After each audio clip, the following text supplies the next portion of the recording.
Donc, la dernière chose qui va nous rester à voir, c'est la réciproque. Vous savez déjà qu'est-ce que c'est une réciproque. Vous l'avez vu l'an dernier et vous l'avez vu en troisième secondaire. Par contre, ici, là, dans le fond, je te la remonte de manière algébrique parce que tout au courant de l'année, tu vas avoir à le faire, que ce soit avec des fonctions, par exemple, la polynomiale de degré 2 pour trouver la réciproque et la racine carrée et vice-versa. Donc, je vous le remonte algébriquement, mais sachez que ça ne sera pas aussi simple, là. Ça, c'est une fonction affine et c'est pas ça que vous allez avoir cette année. Donc, le concept de la réciproque, c'est que le rôle des variables est inversé. Le couple XY devenait le couple YX dans ta fonction. Donc, la première chose à faire, c'était d'inverser X et Y.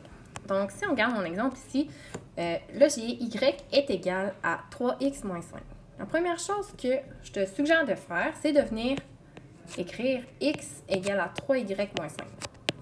Donc, concrètement, là, ce que j'ai fait ici, j'ai inversé mes variables de place, tout simplement. Et là, maintenant, tu vas venir réisoler Y.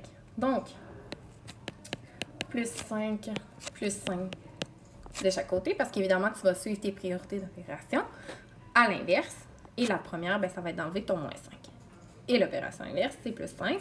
Donc, on va avoir X plus 5 égale à 3Y.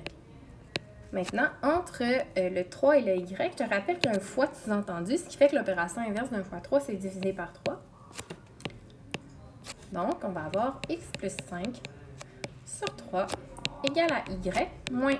Parce que je te rappelle que la notation de la fonction réciproque, c'était Y moins 1 comme ça. Ou F de X avec un petit moins 1 comme ça. À chaque fois qu'on voit le moins 1, on sait qu'on est en train de parler de la réciproque.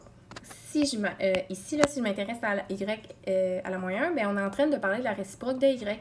Ici, on est en train de parler de la réciproque de F de X. Donc, vous devez être capable de faire cette manipulation-là algébrique.